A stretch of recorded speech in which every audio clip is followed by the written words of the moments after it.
Good afternoon from sunny Southern California, Rehabilitation Center, Phase 3, Sober Living. So, yesterday I was really nervous when I was trying to introduce myself, and what happened was kept on getting interrupted because we were getting new girls in, and I don't even know where I left off, but that just goes to show you how little privacy we have in sober living, which is seriously a problem at times. A lot of people aren't used to sharing two bathrooms between 10 people, but we make it work. So, yeah, I just wanted to check in. Today is actually my 54th day completely sober. No alcohol, no pot, no nothing. And my DOC, though, when I came in was alcohol. I wasn't smoking any pot at the time, although I'd done my fair share. But I, um, I was explaining how I became an alcoholic. My kids, had actually taken me aside and told me they don't like the way that I am when I'm drunk. I have teenagers now, so they're very aware of the situation. It was becoming less and less of a healthy environment for my family to live around me. And even though they did, and I know that they could have probably left or complained or said something to someone, and at any time, I really actually keep in mind that they were still stuck by me, and my kids support me and they love me no matter what, and they're proud of me for being in rehabilitation, and they're proud of me for getting help, and so is my boyfriend now, and so are my parents and my sisters. They're all behind me. And when I first decided to come, I thought, God, I'm a failure. I knew I couldn't do it alone, but I just felt in my heart I had failed as a mother, I failed as a partner, I failed as a daughter, I failed as a sister. Like, I could never be more low than what I felt when I was on my way or had to ask for money from my parents for the deposit to get into this rehab, which I'm so glad that I bit the bullet and did it. And I know that to everybody out there that's struggling, that is embarrassed about it, don't be. You would be surprised how many people suffer from addictions. You know, it could be alcohol, it could be an eating disorder, it could be anything. You know, addiction has a broad definition, and so you are the stronger person when you realize that your problem has gotten bigger than you, and you need to now become bigger than that problem. So, aside from being embarrassed and crying and just, I eventually got to this point where I was like, you know what? No, like, I'm actually being a good mom. I'm setting an example for my kids that when you have a problem, you act like an adult, you go get help, and you fucking deal with your shit. And that's what I'm doing here. That's what I'm doing in rehab. And I'm, like I said, I'm on day 53. Yay me. Woohoo. Day 53, sober. I feel really good. Today I was really, really anxious. And, I was having some cravings, which, like, I thought in the back of my head, like, because of all my anxiety, I thought, oh, that's okay. I'll just go home and have a drink. And I'm not even anywhere near home. I just went back to my old mentality of oh yeah, what I do in stressful situations is I calm myself down by thinking, oh yeah, I'm gonna go home and it'll be fine because I can get my fix and I'll be just fine. And that's what I was thinking, and I caught myself doing that 3 times today, and it wasn't even 1 o'clock in the afternoon yet. And that kind of scared me, but I feel like that is totally normal for alcoholics or addicts to get those cravings, especially under stress times. To today I was stressing about just my job back home and my union back home, my kids. Right now, we're actually in the middle of a corona pandemic, which is, I think, getting better. I don't know. I'm in rehab in a sober living facility, which I kind of am in a bubble and not really in the real world right yet. But so it's kind of a funky situation. My kids are at home with their grandparents, stuck in the house most of the day, and they're anxious for me to get home. I was supposed to discharge Friday, this coming Friday, but now I want to extend another week, and now I'm thinking about extending another 2 weeks. Getting sober and getting, through this it's not easy. I thought I would be in 30 days and out and be fine. Like, I'd be cured, but that's not. This is like a lifestyle change, and it's a big change, and I have to buckle down and do it the right way, because statistics show that first time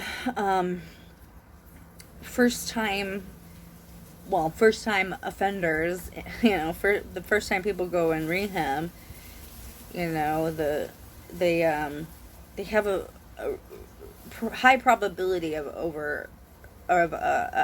relapsing. That's the word. Sorry. They have a high probability of relapsing once they leave rehab in a program, and I really don't want to be one of those statistics. I can't talk today. It's that anxiety again. That's okay though. So, yeah, I don't want to be one of those statistics. I really want to be one and done. I know it's going to be hard. It's going to be a lot of work. But you guys are going to be here with me, tuning in, hopefully. I'm going to keep posting videos. This is a whole kind of new thing for me. I don't like really being in the spotlight a lot. But I feel like this is a good opportunity to get out some of the things that I've learned, and just like the realizations I've had. And also how rehab isn't that bad. Like, I thought it was gonna be like a hospital setting, or thought it would be on lockdown, but no, I've stayed in some really beautiful houses right on the beach in California. I love California. This is where I grew up. This is where I was born. Somewhere around here, somewhere in California, but not exactly here. This is actually close to LA, which it's typical California, but I love it. And I've been really blessed to meet and be in the same house and room with some amazing women and some amazing men.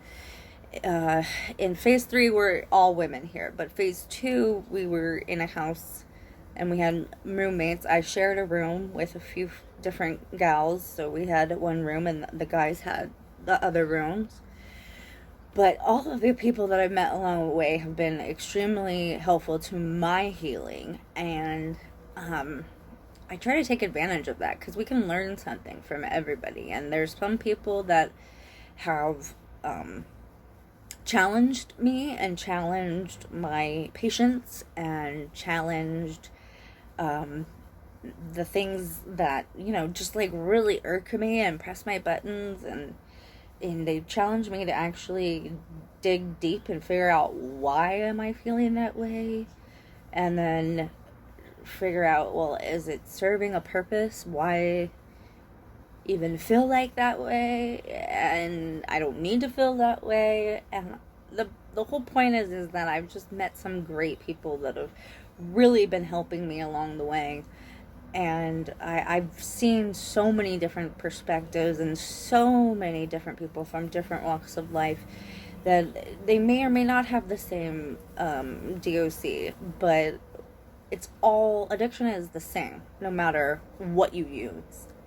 And we're all in this together. So, building this little community that I have here of people that are helping me in my recovery has been amazing, and I love it. And of course I want to be home with my family, and I want to be with my kids. I actually missed my twins' 17th birthday last week, and that was the first birthday I'd ever missed, and I was very sad, and I know they were a little disappointed, and I keep pushing my discharge date back, but right now mommy needs to get better, and I want to be 100% the best mom I can be with the limited abilities that I have, and I need to work on me right now. I really feel like I've put a lot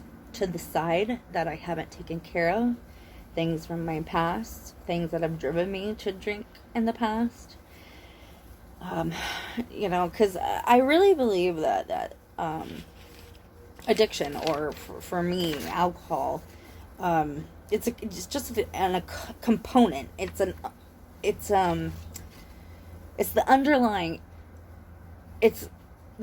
issue that's the problem. It's not, oh, I'm an alcoholic, I need to be cured of alcoholism. It's that I'm in pain, or I'm in need of something that alcohol was giving me. And instead of having a relationship with my boyfriend and my family and my kids, I was having a relationship with alcohol. And that was my comfort. That was my safety. That was when things were hitting the fan, I wanted to drink alcohol. When things were super happy and exciting, I wanted to drink alcohol. Everything was about alcohol. I could set my watch to alcohol, and that became a huge problem. I started getting blackout drunk. I started getting really messy. I started forgetting things. I started just down this really crazy rabbit hole where I don't want to be, and I would not recommend anybody to go. So going through the therapy that I've been going, I should have a PhD in therapy. I might have already said that, but I seriously want to continue therapy, even though I've already had so much in my lifetime. But it's almost like necessary that I probably will have to do for the rest of my life, is have therapy, and that's okay. I think everybody needs therapy, but yeah, that's for real, the truth, man.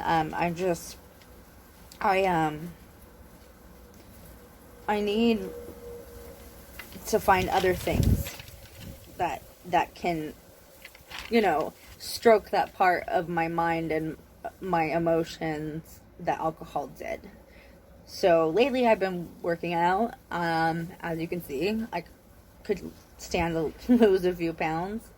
But I'm feeling good. I'm feeling healthy. I know people are proud of me, and I'm actually pretty proud of myself, even though it's really weird out here in Corona land, or in here in Corona land, where, we've been kind of limited on the places we can go, which kind of sucks, and hanging out with roommates that sometimes smell, and that's seriously a challenge, but I'll take it in stride, right? There's nothing much we can do about other people's shit, and if it smells or not, so I have to be responsible for myself. I digress. I really want to talk more about the aspects of the things that I've been learning, and my epiphany, like my aha moment. But we can get to all that. I really just feel like a part of this is more healing. It's like a journal for me, and it's kind of therapy in a way. I really, though, want to stress to everybody that it's okay to admit that you have a problem. Like, it was okay for me to ask for help with that problem, because I think if the hardest thing is admitting that you need help. I think that was, I knew I wanted to go to rehab for a few years before I actually did, but actually buckling down and asking for help to do that was the hardest part. So I want everybody else to know who may be suffering from an addiction, who may know somebody who's suffering from an addiction, that it's okay to ask for that help. And 9 times out of 10, they're going to help you. And they want to see you succeed. People don't want you to be unhappy and addicted and slowly killing yourself. At least the people that love you. And I think that people need to be more open about being honest about their addictions and afflictions, and being open, and people need to understand, like, just because I have an alcohol problem or alcohol addiction doesn't mean I'm less of a person. And when I ask for help and you're there to help me, that's going to give me one step closer to my ultimate goal, which is abstinence. Which is why I'm on that path right now. I get kind of nervous though, thinking that my face and my voice are going to be out on the internet. They might not watch it, they might watch it. But let's be real about addicts. Let's be real for a second with everybody. I think that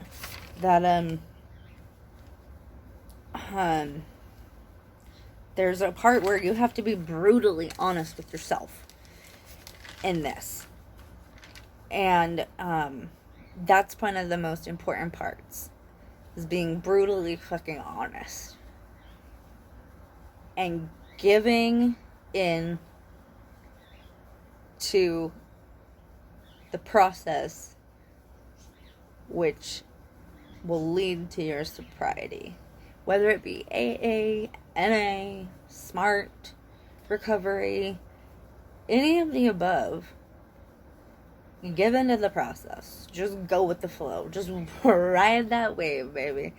Because it will definitely pay off, I believe, for anybody in the end. And you do have to really want it, though. And you gotta work. You gotta work hard. So, brutal honesty. Let go of the things that you can't control. And ride the wave. Just ride that wave, you know? And I think those are super important. There's actually like a whole spiel about that. About being honest and letting go. Oh yeah, and working hard. And I could probably find out where you can find that quote and that information. But yeah, it's really about being honest with yourself, being brutally honest with yourself and to other people about your addiction, and being totally ready to let shit go and doing hard ass work. I think some people aren't used to doing hard work, but you gotta put in the sweat, you know, and you take out what you put in from it. So, yeah, I'll be going over different topics, just checking in, seeing how we're doing for the day, the week. Today, like I said, I was having a lot of anxiety. I just had cravings for the first time in a long time. I'm actually doing a shot that I get once a month for cravings. And I still had cravings. So it's still, like, it's not like I can just take this shot and I'll be totally cured of any cravings. So, yeah, that is one thing. But anyway, I'm going to stop right there. And I'll be back later, guys. Have a good one.